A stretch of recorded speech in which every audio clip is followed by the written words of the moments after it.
It's Lars Olson with Arizona Travels, and I'm outside the Western Movie Studio set of Mescal and Mescal, Arizona site, filming of movies like Tombstone, The Quick and the Dead, and a lot of other movies going back since the 50s. I'm going to see if I can get in. I've lined up a tour for today and see if they allow some filming, so we'll see where we're going to go from here.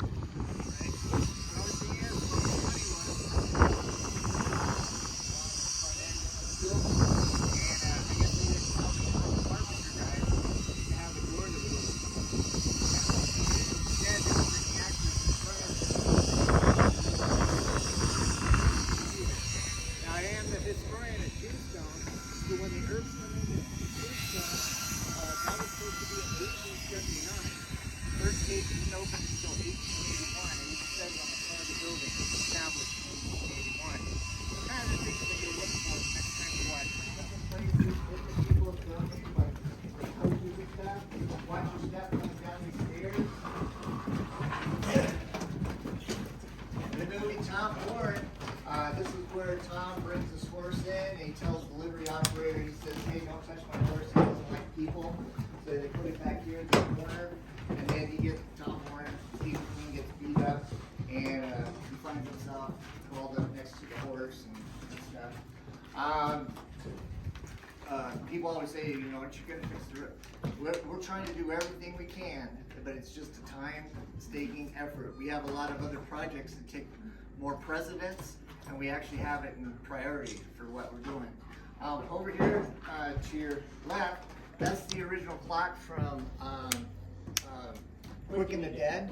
This was the close-up clock. This is the one that camera would put on it, and that the second hand would come up to the top, and then you hear the dong dong, and people get shot. So that was the close-up clock for Quick and the Dead. Quick and the Dead also. Sharon Stone was tired of redemption, so she decided to get on her horse and bail off that way. Well, it's kind of funny now, that was filmed in 1994. 95 was when it was released, but when she peeled out of here, you just saw this open space now. Now you see houses and stuff out here.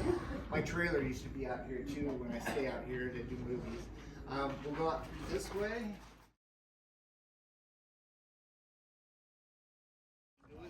Tom Sawyer. Anybody know what a Tom Sawyer is? Well, that big barber pole out front should tell you something. But it was a barber shop, right? But in the 1880s, the barber shops had all your medicines most of the time because they also were dentists. And they took the doctor's place. If there was nobody in town that could fix something, you'd come here and get your medicines. So that's what the Tom Sawyer was. Do that.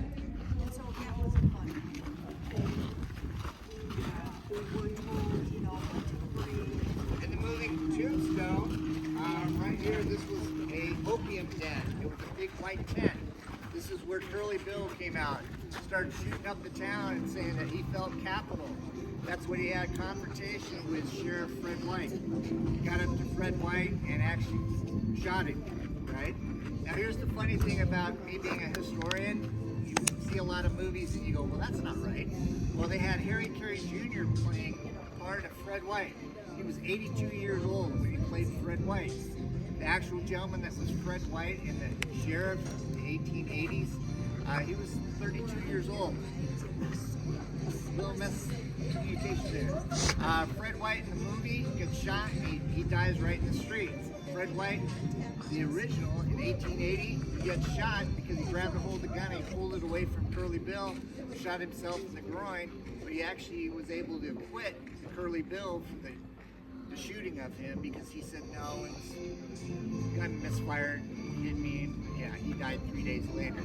So it is kind of cool that you do the history too and kind of see what's going on. But that's where the opium den was. Next door is the cigar shop. You'll see that in Tombstone. Two-story building. This was actually built for a gentleman by the name of Wood. No, Clint. Oh, Eastwood. Yeah, Clint Eastwood. For the outlaw Grizzly Whales, right? The only thing that they shot here for Outlaw Josie Wells was the one scene where he goes into the mercantile, he comes out of it, jumping across the street, and says, "Oh my God, it's Josie Wales." And 5 Union soldiers is on that porch there. And that's where he says that great line. He says, "You gotta pull those pistols and whistle Dixie." Boom, boom, boom, boom. 4 guys go down. Chief George shoots the other guy. They get on their horse. They ride out. 10 minutes. 2 buildings we got built for just that one movie. All right, now with cameras, you can just have a small lighting unit to be able to light up the whole area with just a small lighting unit. We have, like I said, we get a lot of donations of stuff. We have 5 or 6 pieces, full sets of china that people just donated to us, and I'm talking old china, so we're very meticulous. And a lot of the stuff,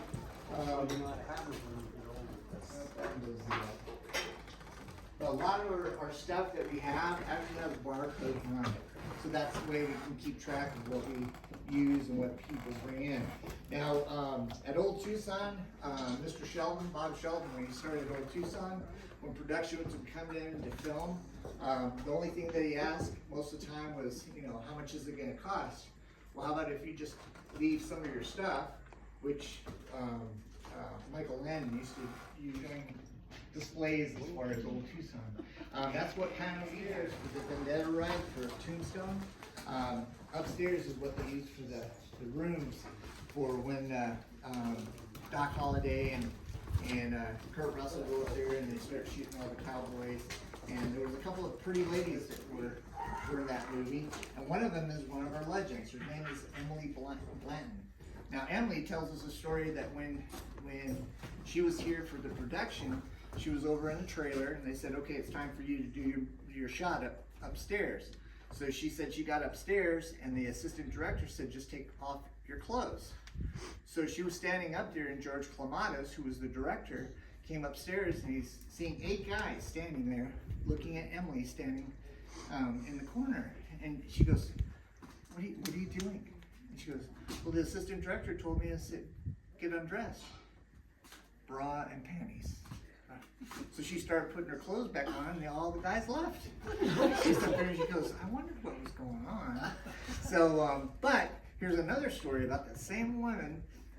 When George was ready to start filming, he said, "All right, now take your bra off and pull the sheet." Now when I say action, I'm going to bring the camera over to you, and as the camera gets to you, you pull the sheet up.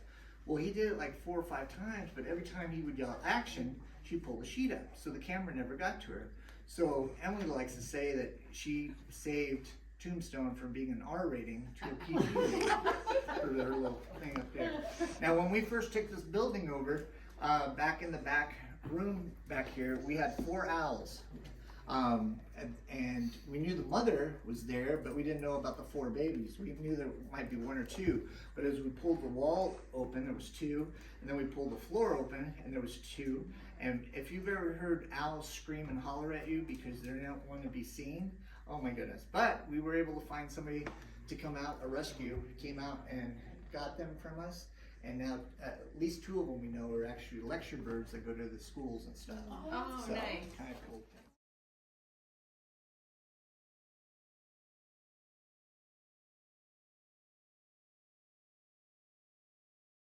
As the barber shop. Now what's really neat about this was the vendetta ride was they had a gentleman on a horse come through that window there, a stunt guy, and I actually met the gentleman that trained the horse. His name was Rob Larson. Rob Larson spent 30 days training his horse to go through that candy glass window, right? He said when he started, he had a shower curtain up, and the horse would come up, and he had a carrot on the other side. When the horse put his nose through the shower curtain, he got a carrot. They started using little thin strips of plexiglass. As he got thicker and thicker and solid, more solid, as the horse would come through, he would get that carrot. On the 28th day, he came out here, talked to George Clematis, who was the director, and he said, "Are you ready?" He said, "Yep." He said, "I'm telling you right now," and he said, "I only have 2 pieces of plexiglass, or candy glass left because of what we shot over across the street." And he said, "We're only going to need 1. He said, oh, you're that sure of yourself? He said, yep. So he made sure that he made a little ramp out front with just sand all the way up to the porch, put 1x1s on the boardwalk, so the horse had a little grabbing, so he came through the window okay. And the day of shooting, he was on the outside, the stuntman got on top of the horse, and George said, are you ready for this? And he said, sure am. He said, all right. He said, what are you doing? He said, I'll drag the horse to the window, then I'll come around and I'll grab the horse's tether when I get inside the door. And he said, all right. He said, one take. He said, yep. So all of a sudden, ready, action. Drags him to the window, comes around, the horse jumps through the window. Only thing he forgot to tell the horse was there's going to be 8 people standing here with cameras and equipment.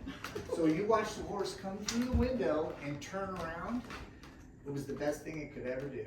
That was the natural reaction of the horse freaking out because of all the people. But the stunt guy did the best thing he did. He pulled his gun, shot 1 round like he was shooting one of the characters. And George, as the horse is turning around, he's doing this to Rob, and Rob's going, keep going, keep going. So that is all in the movie. You see the horse come through, turn around, boom, shoot it, 1 take through the window. Then they re-established the cameras, shot the guy getting shot in the barber's chair, the other guys coming in through the side door, shoot, shoot, shoot. 1 take, Rob Larson, incredible. The building for that shoot, this wasn't here. It went all the way to the back wall. They wanted a scene for Farhaven or Birthright? Farhaven, our sheriff office was falling down. So the project guys, including our legend here, Lynn, came in and said, we'll make you a jail cell. So that's what they did. It's kind of cool. She would have been sitting against the window there with Leonardo DiCaprio trying to touch her leg and stuff. And then Harris comes in, and she wants to kill him, and she'll find out later in the movie. But he comes in, he's there, and then all of a sudden they drag Russell Crowe in, grab a chair, have him stand up on the chair, throw the rope around the thing, tie it around his neck, pull him up, hoist him up. And Herod is trying to talk him into being in the gunfight. And he says, no, I'm not doing that. Boom, shoots one of the legs. I'm not doing it. Boom, shoots him again. All of a sudden he's down, he's stumbling. All of a sudden Herod goes, well, if you don't want to play, boom, shoots the chair, he goes to a hang, and the lady stands up and gets the rope and falls. He said, well, I guess we got a couple of gunfighters. And you see them. That is not the original board, but it's a replica of what was done for Quick the Dead.